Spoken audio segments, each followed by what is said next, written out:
Had a good week of practice. Knew against a team of Alabama's caliber, we're going to have to come in and play a clean game, execute well, and have a few things go our way. And certainly spotting them a 14-0 lead, within the first 3 minutes didn't help. Thought our kids played hard. I thought they competed to the last whistle.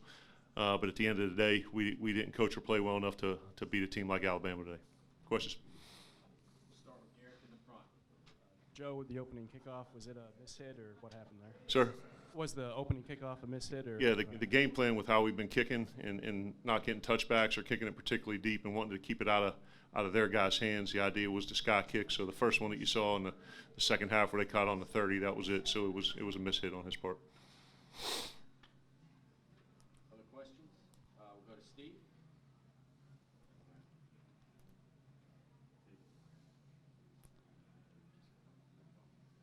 Right behind Steve. Coach, you elected to go with Tommy today. Is he QB1 now, or is this going to be a week-to-week thing? And what are your thoughts about his play? Yeah, I think he's QB1, and Garrett's kind of getting over some of the stuff that he had health-wise. And Tommy had a better week of practice, and Tommy ran the ball well, and he's right now a guy that's executing the pass game a little bit better. So, I thought Tommy, like I said, I thought he ran it well. I thought he completed the ball decently. We weren't able to push it down the field very much, but Tommy's a guy moving forward, and Garrett's continuing to work, and when we have an opportunity, we'll get him in there. Logan, the coach is right. Joe, any update on Kylan or CJ or any of the guys that left the game with injury? Yeah, Kylan's an upper body. We're optimistic there that'll be day to day, and unfortunately CJ's a lower body, and he'll be out for the rest of the year. Other questions? We'll come up front.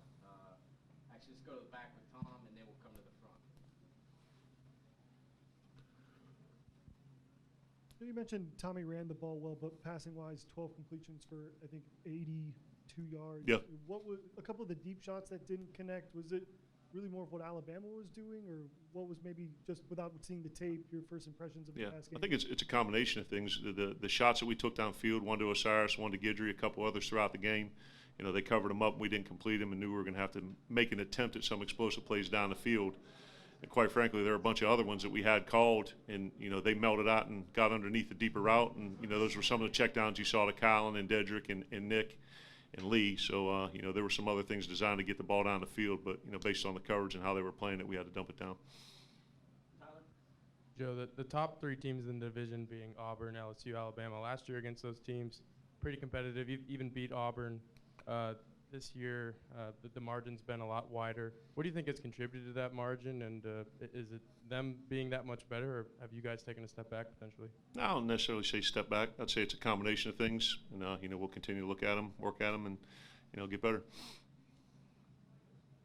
Joe, with 2 games left, obviously you guys still have a chance to go to a bowl game. Is there at least I know it's just walking off the field, but is there at least some confidence that you guys still have what you wanted in front of you, and that's a postseason berth? Yeah, we have confidence every week. Went into this game with confidence. Obviously the kids are down, and they should be, and never going to be upset or never going to be pleased with a loss. But we're going to come in tomorrow. We're going to watch film. We're going to get better off it. And we got to reload and get ready for Abilene Christian, and work to be 1-0 next week and get win number 5.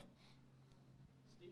Coach, along those lines of Tyler's question, how do you begin to kind of narrow the gap against the front runners in the Southeastern Conference? Yeah. If that was an easy question, I think it's a bunch of things. It's recruiting, it's player development, it's coaching, it's execution. There's a lot of things that we've got to do from an entire program standpoint to cut that gap and on and off the field, and that's what we're working every day to like I said, to bridge that gap. Go back to Tyler and Ben. The injuries on your side already addressed, but with Tua going down, I mean, that's a pretty unique thing happening. One of the best players in college football. To kind of see that and to see the Mississippi State fans rally around it and kind of support him. What was that moment for you? I know you're coaching a game, but what was that moment for you to see him go off, and especially the way that he did? No, you hate it for any kid to get hurt, and he's such a great player and a great representative of college football, and they're having a very good year. You don't want it to happen, and you kind of feel for him, and I'm sure he'll be able to bounce back quickly.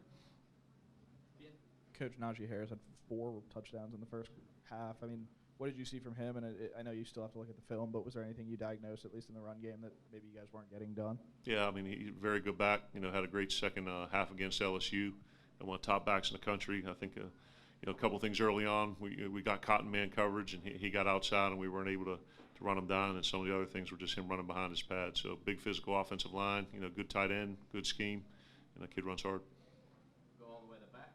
Coach, you know, we're just going off of that with Najee Harris playing very well, obviously, but also Bama is known they have a bunch of very good skill position players. How difficult is it, the game plan for not one, not two, but not three, but four dynamic playmakers, and then the quarterback, obviously? Yeah, and even some more sitting behind them that don't get in. I mean, it's a choose your poison deal. If you're going to sell out to stop the run, as you saw, we single covered, and you know they were able to win some of those one-on-one matchups, protect and deliver the ball. And if you're going to fall back and play coverage and play, you know, split safeties, and they got numbers in the box, and they're going to hand it off and you know, try to roll you off the ball with that offensive line. So it's got to be a mix. You know, I thought, you know, obviously I think we held them to 3 in the second half, so I thought that was good by our defense that way. But you know, it's very difficult to defend a team of this caliber with that many weapons.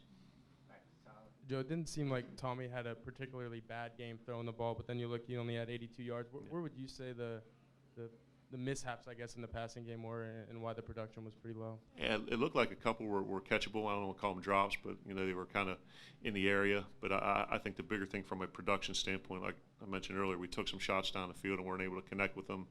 And through the 21 attempts, you know, there were some deeper routes called. You know, they got underneath them, we had to drop them down. So I think, you know, accuracy was okay, but you know, we weren't able to get a ton of production from a yardage standpoint. With the way the offense wasn't necessarily moving the ball as well as it had in past weeks, I mean, do you feel like that kind of sort of hurt the defense, at least, with that pushing them back onto the field quickly and just not necessarily getting as many first downs? We had 32 to 27 time of possession. I think in the latter stages of the first half, there were a couple 3-and-outs that got the D back on the field pretty quickly.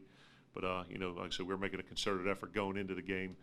This wasn't one where you wanted to be running plays at breakneck speed. You kind of wanted to get into the best play possible, you know, run some of the clock and be effective. So, yeah, certainly 3-and-outs against a team like this isn't ideal. Anything else? Great. We'll have players shortly. Thank you. Appreciate it, guys. Hail State.